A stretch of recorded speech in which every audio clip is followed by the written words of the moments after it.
Today, we are diving into the absolutely profound and surprisingly relatable spiritual journey of Maryam.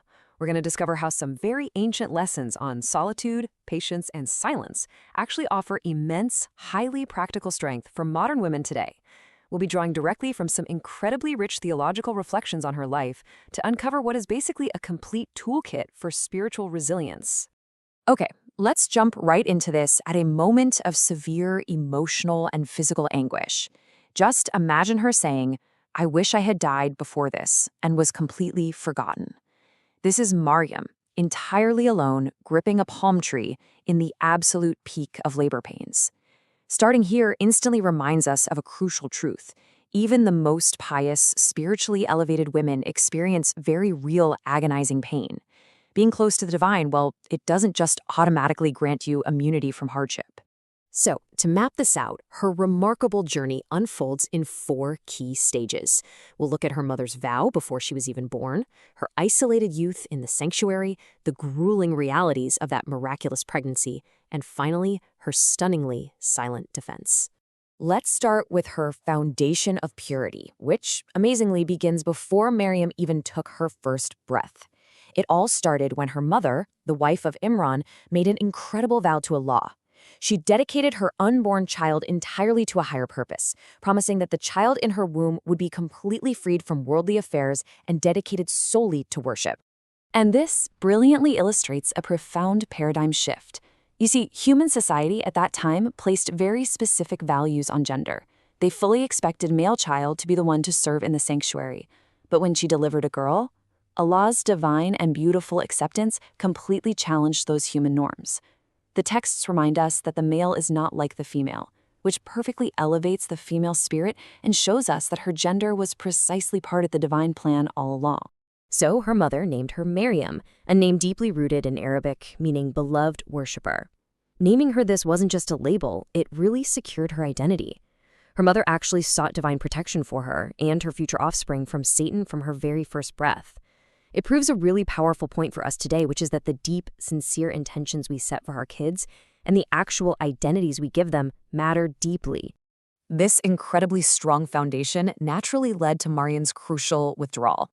As she grew up, she retreated to an eastern place, a literal sanctuary, for strict seclusion and worship. She physically separated herself from all the noise and the endless distractions of her society just to cultivate a profound, totally uninterrupted connection with her Creator. And the results of that extreme solitude, they were literal miracles. Her guardian, the prophet Zechariah, would enter her private sanctuary and constantly find out-of-season fruits and provisions. When he asked where on earth it was all coming from, her unwavering certainty was simply, it is from Allah. Her intensely private devotion was being met with direct, miraculous sustenance. Now, for women today, living in an age of constant connectivity and just endless daily demands, this idea of a sanctuary translates into something incredibly vital. It represents the absolute necessity of carving out a delicate, private moment in your own routine. It's about intentionally stepping away from society's noise, literally putting the phone down, and just being alone with your Creator to recharge your own spiritual capacity. Our journey continues as we face the absolute shock of the Annunciation, when she learns she's going to bear a child miraculously, and then the severe reality of her labor. Remember that quote from the beginning? We're back at the palm tree now.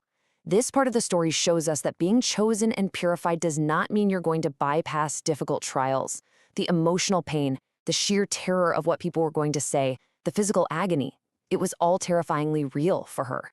While she was deep in this despair, a voice actually called out to her, telling her not to be sad and that a river was provided right below her. But then, and this is wild, she was commanded to physically shake the heavy trunk of a palm tree so fresh dates would fall for her to eat. Which begs this incredibly important question about our own struggles. If she was experiencing a literal divine miracle, why make a woman in the worst pain of her life try to shake a massive, heavy tree? Well, the crucial takeaway here is that we must always do our part. We have to take the means to reach our goals. Even amidst the most profound divine miracles, human effort is required. Allah could have easily just dropped the dates right into her lap. But the lesson is that when you are struggling, you still have to put in the work. You have to take action, and then Allah provides the result in a way no one ever expects. And now we reach the heart-wrenching climax. Maryam returns to her family carrying the newborn baby, Isa. As a known intensely pious, chaste woman, she faces immediate, vicious public accusation and overwhelming social judgment from her community. They demanded answers right then and there. They naturally assumed the absolute worst. So how did she prepare for this nightmare? To protect her, she was divinely commanded to engage in psalm. Now, we usually think of fasting, psalm, as just abstaining from fruit and drink, right? But redefining fasting here, we see it as a spiritual command to hold back, to abstain from speaking entirely. She was essentially told to declare a fast from words. And this just brilliantly illustrates the ultimate strength of silence.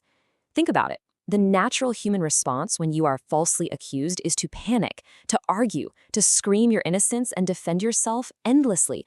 But Maryam's divinely instructed response was pure silence. She simply pointed to the baby. Instead of exhausting herself in an unwinnable argument with closed-minded people, she stayed quiet, allowing Allah to defend her honor, as the newborn prophet miraculously spoke up to clear her name. As we wrap up this explainer, we can really synthesize Maryam's remarkable life into some deeply practical takeaways. Because this isn't just an ancient historical story. It's a blueprint for anyone today seeking real emotional and spiritual fortitude when life just feels overwhelmingly heavy. We are left with 3 core pillars here. First up is patience under immense pressure, really trusting that trials are there to elevate your status. Second is maintaining your inner purity and devotion, completely regardless of what the challenging society around you happens to be doing. And third, the massive power of guarding your speech. Put them together and they form a complete, actionable toolkit for modern resilience. I am going to leave you to ponder this final question. In a world that is constantly demanding you to react, to argue in the comments sections, to desperately defend your every move, how can you apply Maryam's fast of silence? Let her story be a really powerful reminder that sometimes the absolute strongest response to life's hardest accusations is to simply stay silent, preserve your peace, and trust the divine plan.